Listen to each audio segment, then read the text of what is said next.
Nous sommes dans le manuel à la page 69, le numéro 16, le numéro 17 et aussi un petit peu plus loin le numéro 19. On va en parler avec soin, vous allez voir. Pour le numéro 16, on veut savoir le volume d'une boule et on vous donne le diamètre qui est de 10 et c'est pour ça qu'on a remplacé le rayon par 5. Évidemment, ici, on est en mètres. 4 fois pi fois 5 à la 3 sur 3.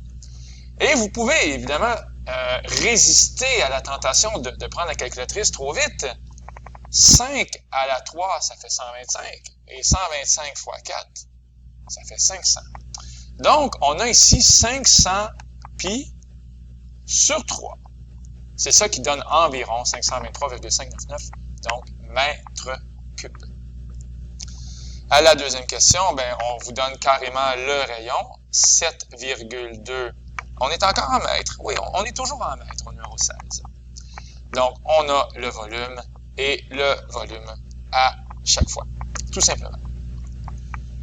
À la question 16, on dit que dans le bocal du poisson, on a 8 litres. Alors, c'est pour ça qu'on va écrire ici 8 litres, c'est l'équivalent de 8 décimètres cubes. Alors là, on va faire des grands calculs et à la fin, ça va nous donner un rayon qui va être en décimètres.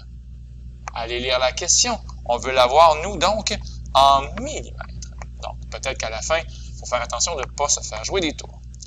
Je vous demanderai toujours d'écrire la formule pour commencer et on remplace le volume par 8. On est en décimètres cubes. 8 est égal à 4 pi R3 sur 3. Et qu'est-ce qui s'est passé?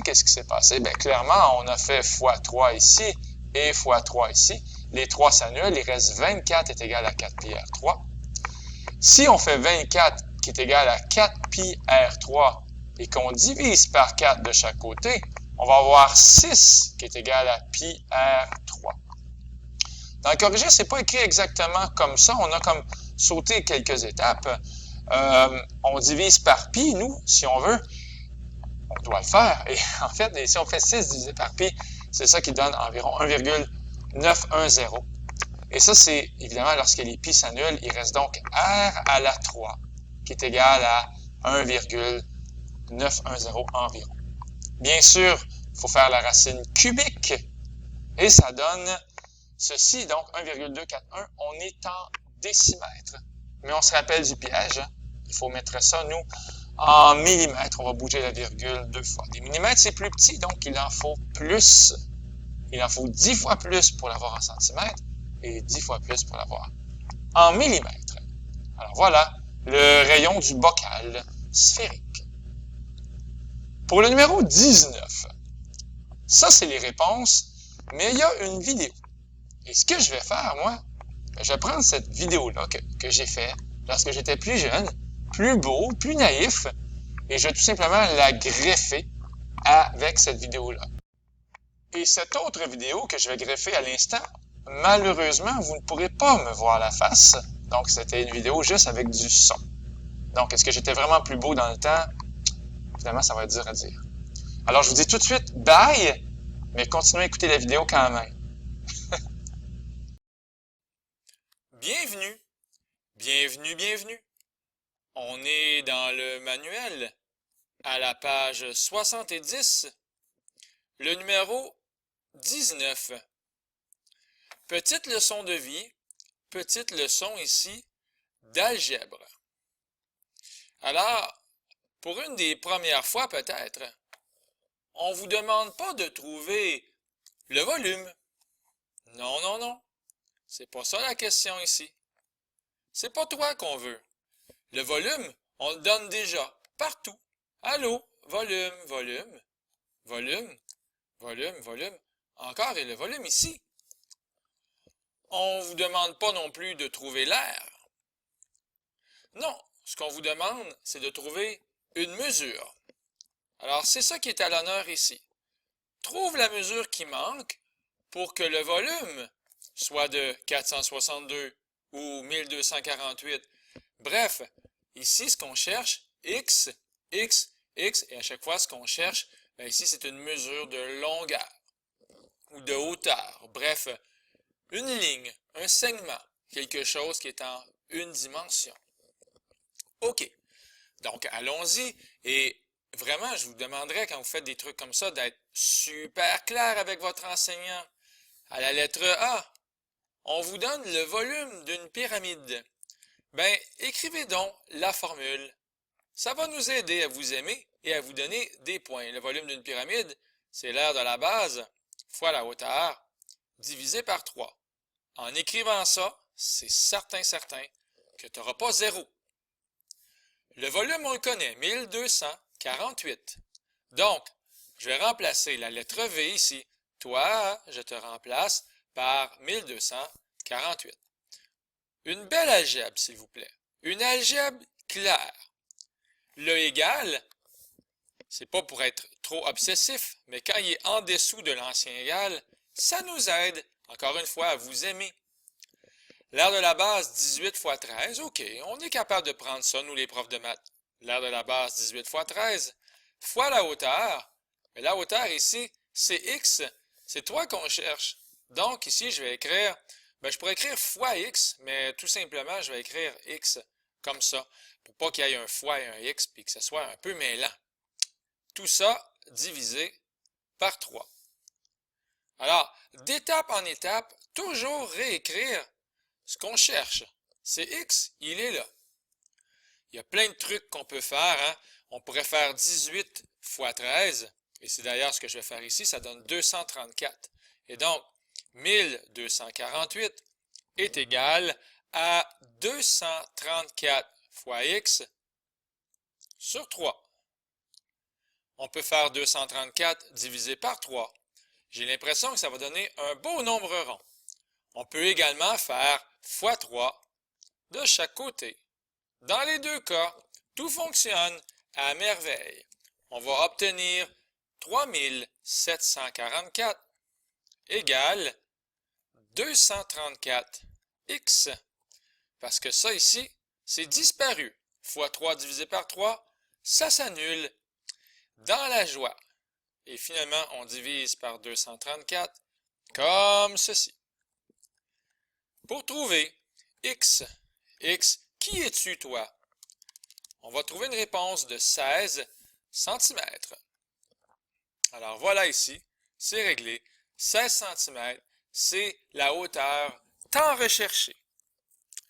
Bien, à remarquer, hein, les signes d'égalité sont toujours bien alignés comme ça. Ça nous aide à vous aimer, à vous donner des points.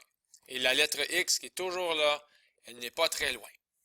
Alors, c'est ça le principe ici. Alors, rapidement, si je fais les autres, à la lettre B, le volume d'un cône, parce que c'est bien un cône, puis on parle bien du volume ici, bien, le volume d'un cône, c'est l'aire de la base, donc c'est pi R2 fois la hauteur, donc pi R2H sur 3, et on remplace tout ce qu'on connaît.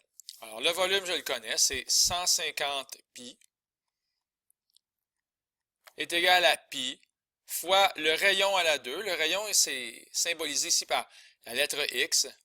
Je ne mettrai pas des fois cette fois-ci, je vais juste écrire les lettres bien collées. Et le H, lui, par contre, je vais le remplacer par 18. Donc, on peut mettre aussi une parenthèse, tiens. Alors, la parenthèse veut dire que c'est un fois. On a remplacé le H par 18. Tout ça sur 3. OK. Ben, 18 et 3, ben, ça simplifie bien ça. Je pourrais tout de suite écrire 150 pi est égal à pi x2 fois 6. Comme ceci. Parce que 18 divisé par 3, j'ai simplifié. On n'est pas obligé de simplifier toujours par des nombres rationnels ou des beaux nombres ronds. Hein. On peut simplifier par pi. Alors voilà, on coupe et on coupe. Il reste 150 est égal à 6x2. On peut diviser par 6. C'est vraiment le principe de la balance ici qui est à l'honneur. Alors 150 divisé par 6, ça fait 25 qui est égal à x2. Et finalement, on va trouver la valeur de x. Cette fois-ci, on est en décimètres. 5 décimètres. Encore une fois, une belle algèbre. Et qu'est-ce qu'on écrit toujours en premier? La formule, s'il vous plaît. Écrivez la formule qui est impliquée dans l'aventure. Bien sûr que c'est une aventure. La lettre C, cette fois-ci, c'est une pyramide à base carrée. Donc, le volume, on pourrait écrire C2H sur 3. C2 parce que la base ici, c'est un carré côté fois côté. Alors, ça fait 108 qui est égal à 6 à la 2 fois x, comme ceci, sur 3. Tiens, la bonne vieille technique de faire x3 de chaque côté. Je fais la lettre C en passant pour ceux qui ne s'en rendent pas compte. Alors, on coupe comme ça et 108 fois 3, bien sûr, ça fait 324 est égal à 6 à la 2, rien de plus, rien de moins que 36. Avec un léger calcul, on devrait trouver en divisant par 36, 9 mètres égale x. Et oui, encore une fois, la lettre x bien à l'honneur, c'est ça qu'on cherche ici. D'ailleurs, c'est des x partout. Un manque d'originalité peut-être. Tiens, on continue rapidement. Toujours écrire la formule. On parle du volume et moi je vois un cylindre. Alors je vais écrire le volume du cylindre. Pi R2H. On remplace par 462 qui est égal à pi fois R. Et là, cette fois-ci, je vais laisser le R là. Parce que le rayon, c'est pas X. X, c'est plutôt le diamètre. Alors, je pourrais écrire R comme rayon, puis après ça, je m'arrangerai avec le X. Voilà, R, c'est mon rayon. Ou bien, je pourrais écrire à la place 462 est égal à pi fois X sur 2. Ça aussi, c'est original. Comme ça, fois la hauteur. Au carré, bien sûr, fois la hauteur. Parce que x sur 2, la moitié de x, ben là, oui, ça correspond au rayon. Mais j'aurais un problème si tu écrivais juste x, en disant x c'est le rayon, alors que dans le dessin, x c'est plutôt le diamètre. On va voir que ça va donner quand même la bonne réponse. En passant, vous avez le droit d'être efficace. Vous avez le droit de diviser par 12 pi de chaque côté. Alors, le pi, le 12, va s'annuler. Il va juste rester du côté droit le rayon au carré. Sauf que, avec votre calculatrice, vous devez faire 462 divisé par parenthèse. 12 fois pi, ferme la parenthèse. Parce que si vous ne mettez pas de parenthèse, vous allez avoir une méchante surprise. La bonne réponse est supposée de donner ici 12,25 environ. Donc ici, 12,25. Comme ceci. Le carré du rayon, 12,25. Donc le rayon, en faisant la racine carrée. Oh, c'est quand même un beau nombre rond. Pas pire, quand même. 3,5. Tiens, je vais mettre un symbole plus approprié maintenant que j'y pense. Comme ceci et comme ceci. Nous, on cherchait le diamètre, donc on va faire tout simplement fois 2, et ça fait 7,0014, et on n'oublie pas d'écrire centimètres. Voilà, on est fou comme un balai, ça fonctionne. Si jamais vous avez décidé d'utiliser cette algèbre-là, qui est ici, ben, soyez pas surpris, c'est peut-être un peu plus compliqué, mais ça va quand même donner ceci. Je vais faire 462, je vais diviser par 12 pi, puis à ce moment-là, je vais avoir x sur 2 à la 2, comme ceci. Parce que je vous rappelle que x sur 2, c'est le rayon, c'est toi que j'ai dessiné, ici le rayon.